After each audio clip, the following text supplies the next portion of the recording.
Sino ba ang nagpapa-high blood sa'yo?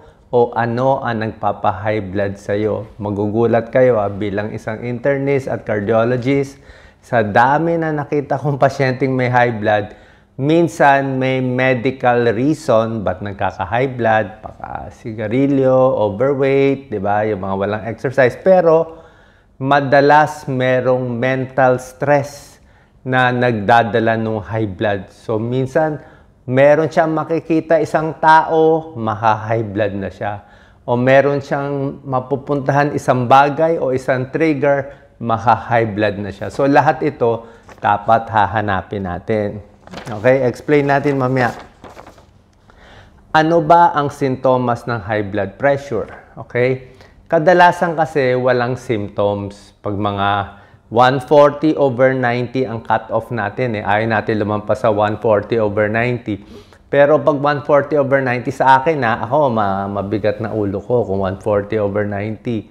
Normal blood pressure ko, 110/80 So, pag 110/80 kasanay, naging 140/90, medyo mabigat na dito. Nararamdaman ko yan, parang kumakapal-kapal na. Yung iba naman, 160/90, lampas-lampas, wala nararamdaman. So, mahirap minsan ang symptoms. Pero ang clue lang, kung may symptoms ka, namamanhid, masakit dito, parang mabigat yung ulo, maganda either pinapababa with natural remedy or iinom ng gamot. Didiretsuhin ko na para siguradong makatulong sa inyo. Marami lang malapit sa akin na, Doc, malaking tulong videos mo. Oo, talagang ginagawa ko na makakatulong sa inyo at pinipicture ko yung sarili ko na nasa position nyo, na nakikinig lang, na walang pera, nasa probinsya lang, tapos kailangan nyo gumaling, di ba? Doon tayo mag-uumpisa bago tayo pupunta sa mas mahirap na gamutan. Okay.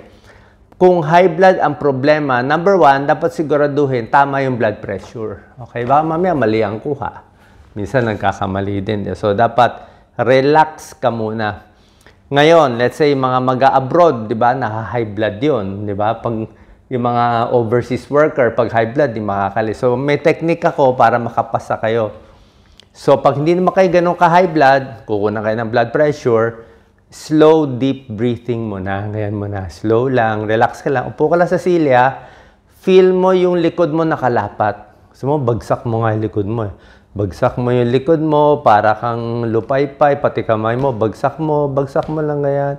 Pati ulo mo, bagsak mo lang. Pikit mo lang mata mo. Tapos slow breathing. Hinga malalim. Relax lang. Isipin mo lang relax. Kalma lang. Baga lang. Mga 5 minutes ganyan. Habang kinukunan ka ng blood pressure. Para ka lang lupaypay, ganyan. Bababa yan mga 10 points. Diba? Yan. Bawal gumalaw, bawal magsalita. Huwag yung gagalaw-galaw, tinataas ang paa, kino-cross leg, tataas ang BP mo. Nagsasalita, bawal yun. Tataas BP mo, relax lang, ngayon lang. Para ka lang patay, ganyan. So, i-relax mo sarili mo, bababa yun. Kung hindi naman ganun kataas. So, yan ang first tip. Next, siyempre, kung may maintenance ka na medicine, itutuloy mo yung maintenance na medicine mo. Diba? Ngayon naman, pag high blood na, paglampas na 140/90, may sintomas, may headache, may hilo, may chest pain, kailangan na ng gamot. So, ano piniprescribe naming mga cardiologists at internists dito? Actually, kung hindi naman ganun ka-high blood, any maintenance is okay. Pero ako, mas gusto ko yung amlodipine. Laging favorite na gamot ko, amlodipine, generic to, pang high blood kasi matagal ang epekto at malakas. Pwedeng amlodipine, 5 mg na kalahating tablet muna. Yung mga hindi pa sanay, yung first time inom, 5 mg kalahati muna. Tapos later on, 5 mg 1 tablet. Ganun lang, once a day lang, hintay mo bumaba. Merong mas mabilis bumaba, yung mga captopril, merong mga clonidine, catapres, mas mabilis. Pero sandali lang epekto. Ito pang emergency kasi itong mga clonidine. Pero otherwise, pwede na yung amlodipine o yung maintenance nyo. Tapos, so yan, meron tayong pang control ng blood pressure, relax lang. Pero, ang maganda dito sa topic natin, madalas may mental problem ang nagkukos ng high blood. Mapapansin nyo yan. Oras na meron kayong problema sa pamilya, tataas ang blood pressure mo, pati maintenance mo tataas. Siguro ang dosis ng amlodipine mo, 5 mg, 10 mg, ayaw mo ba? Kasi stress yung utak eh. So, merong pagkakataon, may tao ang nagpapataas ng blood pressure mo. Doon muna tayo sa tao. Meron ka bang tao pag nakita mo, high blood ka, inis ka talaga, o galit ka, o natitrigger ka? Okay, so kung merong ganyang tao na na-meet mo, na masama pakiramdam mo, check mo BP mo. O pag nakita mo mataas, siya nakaka-high blood sa akin. Tapos, may mga tao din naman, pampababa ng blood pressure. Anak mo, apo mo, kung sino man, asawa mo, girlfriend mo, meron pampababa. O baka mamaya, kaibigan mo lang, kung ano nakakababa ng BP, doon ka. Pwede aso mo o pusa mo, anything na nagpapababa, doon ka didikit. Tapos check mo, malalaman mo. Minsan, sasabihin lang ng tao, ganito, maraming ganito sa mga pasyente ko eh. Hindi ako stress, baliwala sa akin, kaya ko yan. Check mo BP, ang taas. 160/100. Kaya kahit anong pagsisinungaling niya, high blood eh. Stress siya. Pero may tao naman, minsan ninenervyos daw, kinakabahan daw sa issue. Check mo ang BP, parang binata, 120/80. Wala yon. So, alam ng blood pressure yung stress mo. Alam niya kung kakayanin mo o hindi. At itong up and down ng blood pressure, mas obvious, mas prominent sa mas matanda. Kung bata ka, if you are 20 years old, 30 years old, kahit magtumbling ka, magsigawan ka, I think kaya ng blood pressure mo. Walang problema. Kung teenager ka, magsigaw-sigaw, wala namang puputok dyan.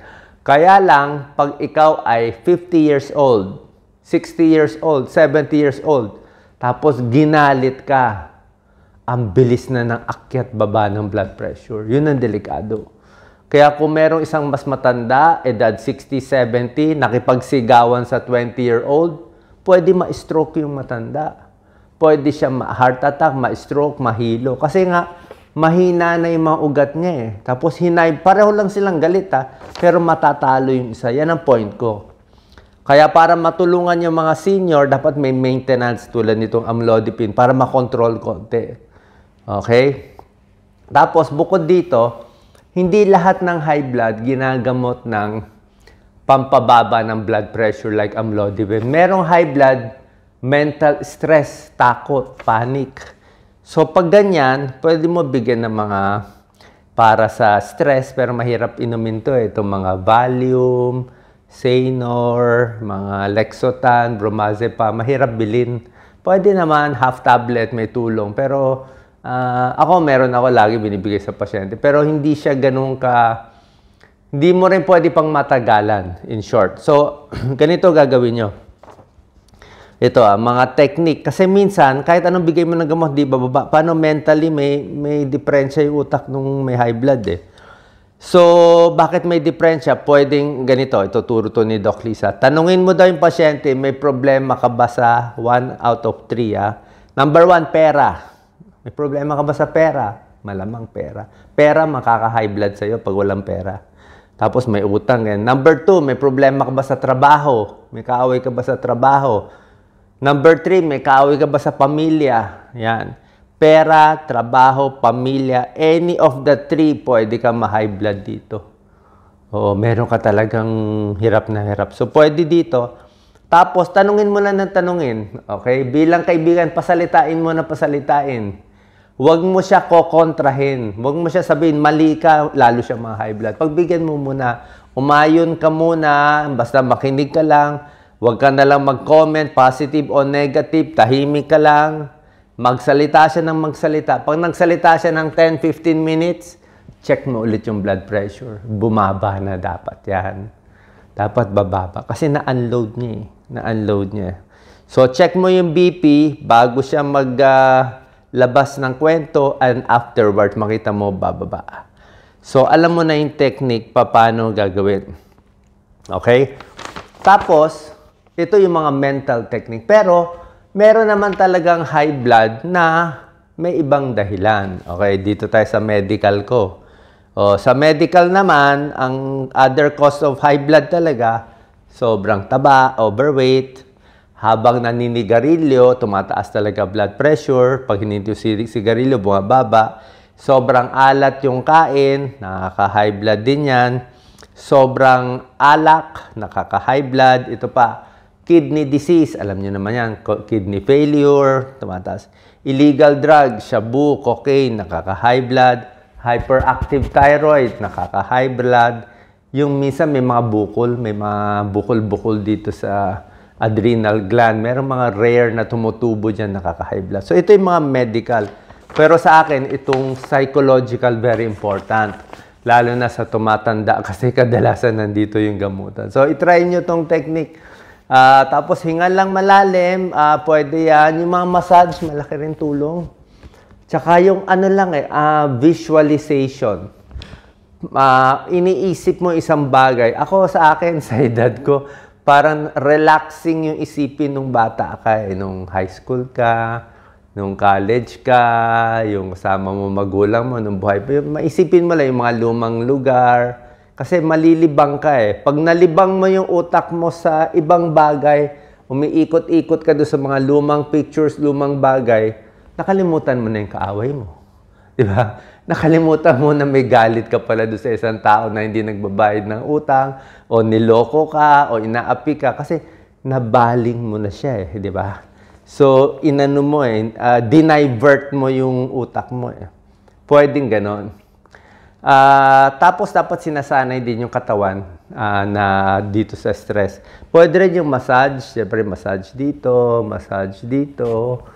Yung mga Eastern therapy, massage dito. Pero hindi ko alam kung effective. Pwede rin naman, walang masama. O massage sa paa, pamparelax, pwede rin yon. And pagdating sa mga vitamin supplements, may tulong siguro, may tulong naman, pero hindi talaga siya pampababa. Okay? Vitamin C, wala naman masama, gusto mag-vitamin C.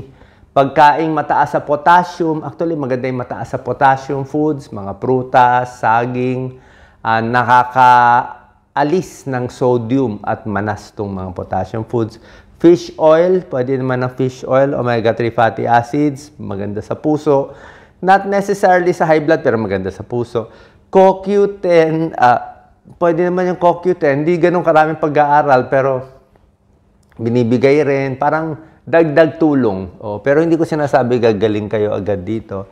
Garlic, medyo may study ang garlic kaya lang, kung fresh garlic, masyado mababaho. Kung supplement, pwede rin naman, may tulong din para to. Pero basically, yung gamot sa high blood, tsaka itong mga mental stress, hanapin nyo. Kaya ako nga pag may issue, merong kaaway, check mo lang yung BP mo before.